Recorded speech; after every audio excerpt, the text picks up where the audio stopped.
नमस्कार, स्वागत है आपका हमारे अमृत विचारधारा यूट्यूब चैनल में। मित्रों, कौशल देश के राजा ध्यान सिंह अपने सिपाहियों के साथ एक दिन जंगल में शिकार करने के लिए जाते हैं। शिकार करते करते राजा जंगल में बहुत दूर तक निकल गए। जब भूख, प्यास और थकान से राजा को आगे जाना मुश्किल हो गया तो वह एक पेड़ के नीचे आराम करने लगे। उसी समय एक महर्षि उधर से गुजर रहे थे। राजा ने महर्षि को प्रणाम किया और पानी पिलाने का आग्रह किया। महर्षि राजा को अपनी कुटिया पर ले गए और राजा को आदर सहित जलपान कराया। राजा ध्यान सिंह कहने लगे, गुरुदेव, इतने घने जंगल में आप कैसे रहते हैं? यहाँ तो आपको काफ़ी परेशानी होती होगी। क्यों ना आप हमारे साथ मेरे राजमहल को चलें। अपने महल के पास मैं आपके लिए एक कुटिया बनवा दूंगा। आप वहाँ आराम से शांतिपूर्वक रहिएगा। महर्षि कहने लगे, राजन, ऐसा नहीं हो सकता। मेरा यहाँ से जाना मुनासिब नहीं है, क्योंकि मैं यहाँ जड़ी बूटियों से लोगों के चर्म रोग का इलाज करता हूँ। राजा ने कहा, लेकिन महर्षि, यहाँ तो कोई रोगी नहीं दिखाई दे रहा है। फिर महर्षि राजा ध्यान सिंह को अपनी कुटिया से थोड़ी दूर एक स्थान पर ले गए, जहाँ वह चर्म रोगियों का इलाज करते थे। राजा ने देखा, वहाँ कई रोगी जमीन पर लेटे हुए थे। चर्म रोगियों को देखकर राजा के मन में घिन्नता का भाव पैदा हुआ। वह महर्षि से कहने लगे, गुरुदेव, आपने मेरे साथ अच्छा व्यवहार नहीं किया। अगर मुझे मालूम होता कि आप ऐसे चर्म रोगियों का इलाज करते हैं तो मैं आपके हाथों आपकी कुटिया में भोजन पानी नहीं खाता पीता। महर्षि कहने लगे, राजन, आप ये कैसी बातें कर रहे हैं? आप तो एक राजा हैं, प्रजा के पालक हैं। आपको किसी भी रोग से ग्रसित व्यक्ति से घृणा नहीं करनी चाहिए। मान लीजिए आपको यदि चर्म रोग हो जाए और सभी लोग आपसे घृणा करने लगें तो आपको कैसा लगेगा? महर्षि की बात सुनकर राजा ध्यान सिंह भड़क गए और गुस्से में आकर बोले, गुरुदेव, आपने मेरे बारे में ऐसा कैसे कह दिया? फिर राजा ने अपने सिपाहियों को आदेश देकर महर्षि की कुटिया में आग लगवा दी। अपनी आँखों के सामने अपनी सुंदर कुटिया को जलते देख महर्षि ने गुस्से में आकर राजा ध्यान सिंह को श्राप दे दिया कि एक दिन तुम भी चर्म रोग से पीड़ित हो जाओगे। महर्षि का श्राप सुनकर राजा डर गए और वो महर्षि के चरणों में गिरकर माफ़ी मांगते हुए कहने लगे, गुरुदेव, मुझसे बहुत बड़ी गलती हो गई। मुझे माफ़ करें और अपने श्राप को वापस लें। महर्षि ने कहा, राजन, मैं अपना दिया हुआ श्राप वापस नहीं ले सकता, लेकिन मैं तुमसे इतना बता दूं कि जिस दिन तुम अपने हाथों से किसी संत महात्मा की हत्या करोगे, उसी दिन तुम्हारे पूरे शरीर में चर्म रोग हो जाएगा। इतना कहकर महर्षि वहाँ से चले गए। राजा ध्यान सिंह भी लौटकर राजमहल में आए और सोचने लगे कि महर्षि ने मुझे श्राप तो दिया है, लेकिन मैं किसी संत महात्मा की हत्या क्यों करूँगा? और यदि मैं किसी संत महात्मा की हत्या नहीं करूँगा तो मुझे श्राप नहीं लगेगा। ये सोचकर राजा ने अपने मन को तसल्ली दी और संयम पूर्वक अपना राजपाट चलाने लगे। जब कई वर्ष गुजर गए तो राजा ध्यान सिंह ने एक दिन अकेले ही जंगल में शिकार करने के लिए जाने का विचार किया।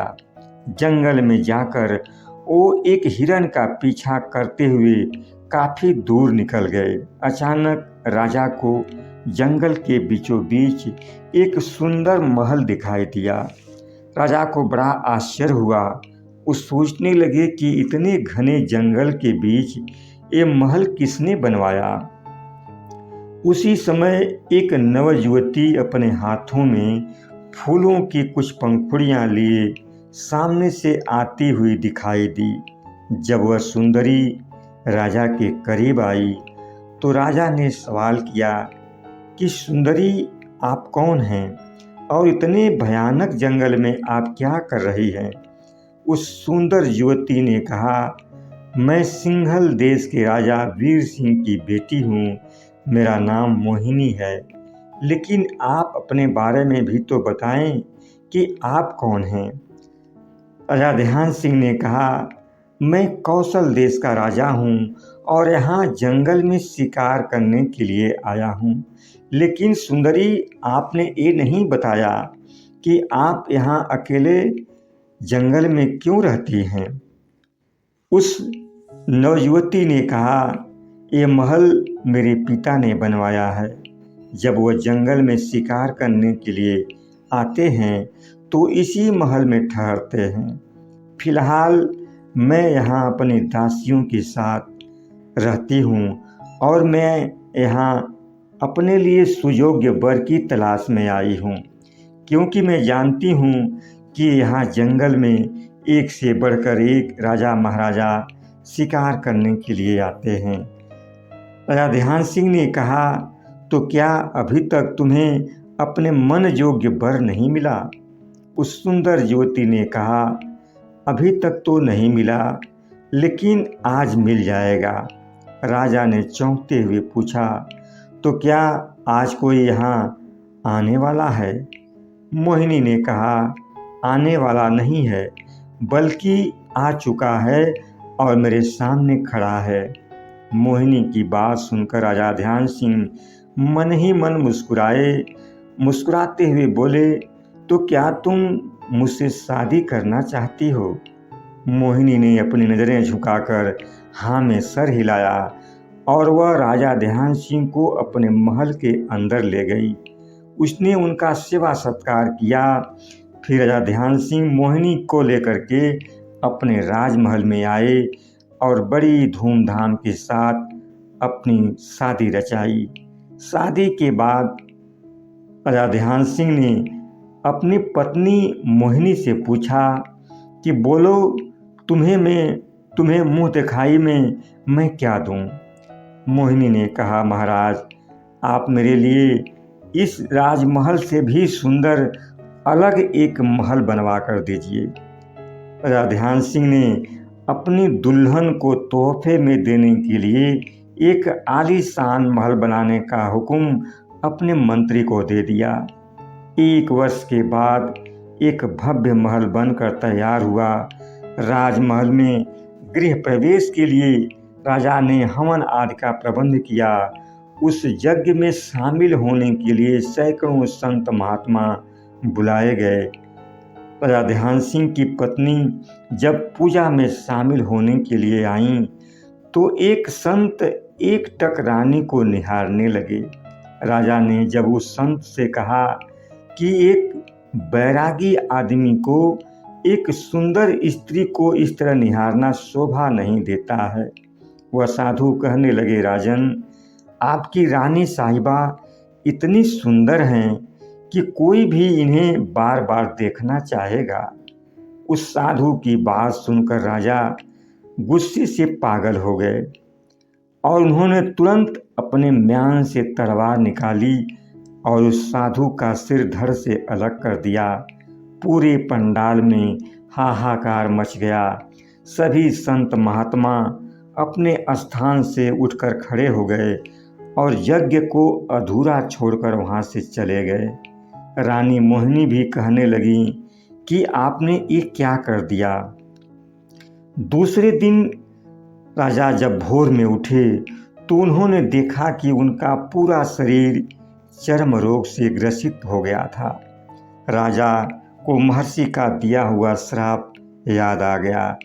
रानी मोहिनी ने राजा से कहा, महाराज, अब मैं आपके साथ नहीं रह सकती और आपकी हालत देखकर कोई भी स्त्री आपके साथ रहना पसंद नहीं करेगी।